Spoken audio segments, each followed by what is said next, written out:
നമ്മുടെ ലൈഫിൽ എന്തെങ്കിലുമൊക്കെ ഒരു പ്രോബ്ലം വരുമ്പോൾ നമ്മൾ ഭയങ്കരമായിട്ട് ടെൻഷനായിരിക്കും. ഉറക്കമുണ്ടാവില്ല, വിശപ്പുണ്ടാവില്ല. ആ ഒരു ഇഷ്യൂ മാത്രമായിരിക്കും മൈൻഡിൽ കൂടെ ഇങ്ങനെ ഓടിക്കൊണ്ടിരിക്കുന്നത്. ഇങ്ങനെ ഓവർ തിങ്കിങ്ങും ഓവർ ടെൻഷനും ഒക്കെ ആവുമ്പോൾ നമ്മുടെ മൈൻഡ് നമുക്കൊരു എട്ടിൻ്റെ പണി തരും. നമ്മുടെ വീടുകളിലെ അമ്മമാർ, പല വീടുകളിലും അമ്മമാർ കാലത്തെഴുന്നേറ്റ് വരുമ്പോൾ കൈ വേദനിക്കുന്നു, കാല് വേദനിക്കുന്നു, ഇങ്ങനെയൊക്കെ പറഞ്ഞിട്ടാവും എഴുന്നേറ്റ് വരുന്നത് തന്നെ. പക്ഷേ ഇവർക്ക് പ്രിയപ്പെട്ട ആരെങ്കിലും വീട്ടിലേക്ക് വന്നാൽ, അല്ലെങ്കിൽ ഇവർ ആരുടെയെങ്കിലും വീട്ടിലേക്ക് പോയാൽ ഇവർ ഈ പറയുന്ന വേദനകളൊന്നും പറയാറേ ഇല്ല. അപ്പോൾ കൂടെയുള്ളവർ ചിന്തിക്കണത്, ദാ നോക്ക്, ഒരു കുഴപ്പമില്ലല്ലോ അമ്മയ്ക്ക് എന്നാവും. ചിലർ ചിന്തിക്കും അമ്മ പറഞ്ഞത് കള്ളമാവും എന്ന്. അമ്മ പറഞ്ഞത് കള്ളമല്ല. പെയിൻ ഡിസോർഡർ, മനസ്സിൻ്റെ വേദന ശരീരത്തിൻ്റെ വേദനയായി കൺവേർട്ട് ആവുന്ന അവസ്ഥ. പെയിൻ ഡിസോർഡർ അമ്മമാർക്ക് മാത്രമല്ല, നമുക്കെല്ലാവർക്കും വരും. ടെൻഷൻ അടിച്ചു കഴിഞ്ഞാൽ ചിലർ പറയുന്നത് കേട്ടിട്ടില്ലേ, തലവേദനിക്കുന്നു എന്ന്.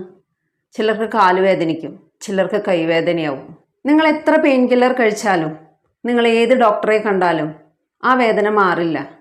മനസ്സിൻ്റെ വേദനയ്ക്ക് ശരീരം മരുന്ന് കഴിച്ചിട്ട് കാര്യമില്ല. മാനസികമായി തകർന്ന നമ്മൾ ശാരീരികമായി ബാധിക്കാൻ തുടങ്ങുന്നത് അവിടെ നിന്നാണ്. ഒരു പ്രശ്നം ഉണ്ടാവുമ്പോൾ ടെൻഷൻ അടിച്ചിരുന്നാൽ ആ പ്രശ്നം അവിടെ തീരില്ല. ഞാനൊരു 2 മണിക്കൂർ ടെൻഷൻ അടിച്ചിരുന്നു, അതുകൊണ്ട് ആ പ്രശ്നം തീർന്നു എന്ന് പറയാൻ ഒരാൾക്കെങ്കിലും കഴിയുമോ? ഒരു പ്രശ്നം ഉണ്ടായേ എന്നാൽ അത് പാസ്റ്റാണ്, അത് കഴിഞ്ഞുപോയി. ആര് വിചാരിച്ചാലും അതിനെ മാറ്റാൻ കഴിയില്ല. നമ്മുടെ ആരുടെ കയ്യിലും ടൈം ട്രാവലർ ഒന്നുമില്ല. ഒരു പ്രശ്നം ഉണ്ടാവുമ്പോൾ അതിനെ റീപ്ലേസ് ചെയ്ത് സന്തോഷമാക്കി മാറ്റാൻ. പ്രശ്നങ്ങൾ ഉണ്ടാവുമ്പോൾ പരിഹാരം എന്താണെന്ന് ചിന്തിക്കി, അതിനെങ്ങനെ നേരിടും എന്ന് ചിന്തിക്കി. പൂച്ചയും പട്ടിയും ഒക്കെ ആരുടെയെങ്കിലും അടുത്ത് ചെല്ലുന്നത് കണ്ടിട്ടുണ്ടോ? എനിക്കൊരു പ്രശ്നമുണ്ട്, അത് പരിഹരിച്ച് താ എന്നും പറഞ്ഞ് അവർക്കിടയിലെ പ്രശ്നങ്ങൾ അവർ തന്നെ പരിഹരിക്കുമ്പോൾ അവരെക്കാൾ ഒരറിവ് കൂടുതലുള്ള നമ്മൾക്ക് നമ്മുടെ പ്രശ്നങ്ങളെ ഹാൻഡിൽ ചെയ്യാൻ കഴിയുന്നില്ല. മൊബൈൽ വാങ്ങിക്കൊടുത്തില്ല, ഗെയിം കളിക്കാൻ കൊടുത്തില്ല, വഴക്ക് പറഞ്ഞു.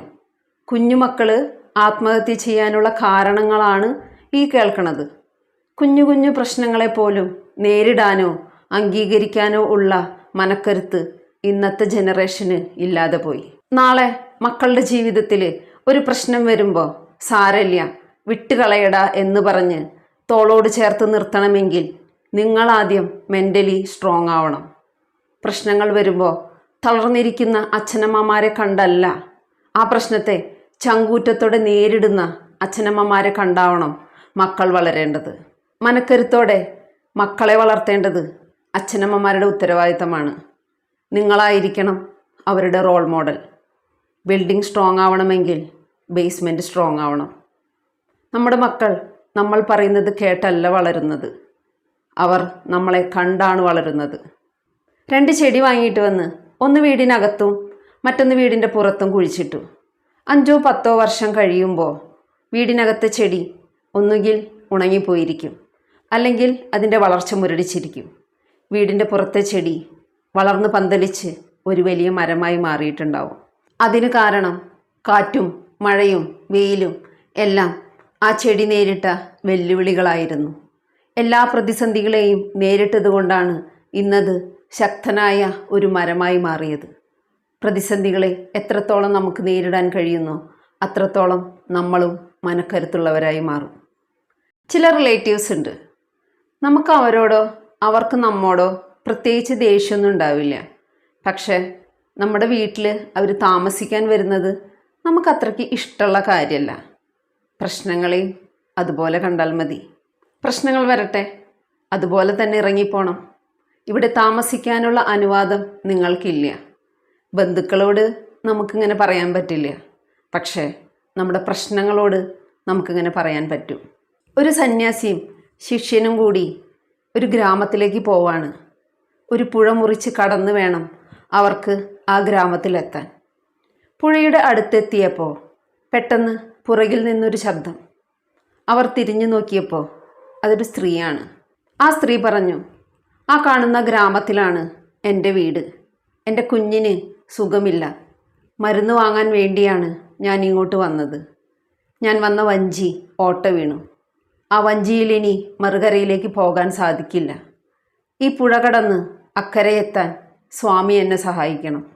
സന്യാസി സമ്മതിച്ചു. ആ സ്ത്രീയെ തോളിലേറ്റിക്കൊണ്ട് സന്യാസി പുഴ മുറിച്ച് കടന്നു. ശിഷ്യനാണെങ്കിലോ ആകെ അമ്പരന്ന് നിൽക്കാണ്. കാരണം സന്യാസ ജീവിതത്തിലേക്ക് കാലെടുത്ത് വയ്ക്കുമ്പോൾ സ്ത്രീകളെ സ്പർശിക്കാൻ പാടില്ല എന്ന് അവർക്കൊരു നിയമമുണ്ട്. ഗുരു തന്നെ നിയമം തെറ്റിച്ചിരിക്കുന്നു. ഗുരു ചെയ്തത് തെറ്റാണോ ശരിയാണോ? മറുകരയിലെത്തിയ സന്യാസി ആ സ്ത്രീയെ ആ കരയിൽ ഇറക്കി വിട്ടു. ഗുരുവും ശിഷ്യനും പിന്നെയും യാത്ര തുടർന്നു. നടന്ന് നടന്ന് ദൂരം ഒരുപാട് പിന്നിട്ടു. പക്ഷേ അപ്പോഴും ഗുരു ചെയ്ത പ്രവൃത്തി ശിഷ്യൻ്റെ മനസ്സിനെ അലട്ടിക്കൊണ്ടിരുന്നു. അവസാനം ശിഷ്യൻ ഗുരുവിനോട് ചോദിച്ചു, ഗുരുവേ, സ്ത്രീകളെ സ്പർശിക്കാൻ പാടില്ല എന്ന് നമുക്ക് നിയമമുണ്ട്. അങ്ങനെയാണെങ്കിൽ അങ്ങ് ചെയ്തത് തെറ്റാണോ ശരിയാണോ?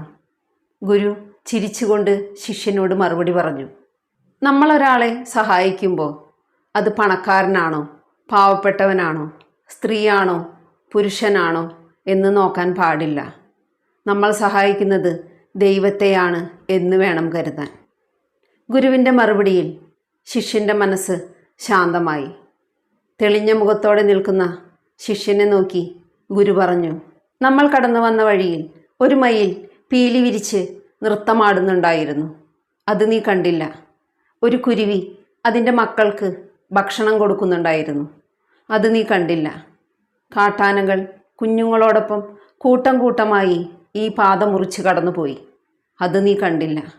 കണ്ണാടി പോലെ തെളിഞ്ഞ മനോഹരമായ ഒരു പുഴ ഒഴുകുന്നുണ്ടായിരുന്നു. അത് നീ കണ്ടില്ല. അത്രമേൽ മനോഹരങ്ങളായ പൂക്കൾ പൂത്തു നിൽക്കുന്ന മരങ്ങളുണ്ടായിരുന്നു. അത് നീ കണ്ടില്ല. പുഴ കടന്നു കഴിഞ്ഞപ്പോൾ എൻ്റെ ഭാരം ഞാൻ ഇറക്കി വെച്ചു. പക്ഷേ നീയോ ആവശ്യമില്ലാത്ത ഒരു വിഷയത്തെ മനസ്സിലിട്ട് ചിന്തിച്ച് അനാവശ്യമായ ഒരു ഭാരവും പേറിയാണ് നീ ഇത്രയും ദൂരം നടന്നു വന്നത്. കടന്നു വന്ന പാതയിൽ നിന്നെ സന്തോഷിപ്പിക്കുന്ന എത്രയോ കാര്യങ്ങളാണ് സംഭവിച്ചത്. അനാവശ്യമായ നിന്റെ ചിന്തകൾ ഇല്ലാതാക്കിയത് നിന്റെ സന്തോഷങ്ങൾ തന്നെയാണ്. നമ്മളും ഈ ശിഷ്യനാണ്. ചുറ്റുമുള്ള സന്തോഷങ്ങളെയൊന്നും കാണാൻ ശ്രമിക്കാതെ കഴിഞ്ഞുപോയ സംഭവങ്ങളെ ഓർത്ത് അനാവശ്യമായ ചിന്തകളിലേക്ക് നമ്മുടെ മനസ്സിനെ കടിഞ്ഞാണില്ലാത്ത കുതിരയെപ്പോലെ കെട്ടഴിച്ചു വിടും.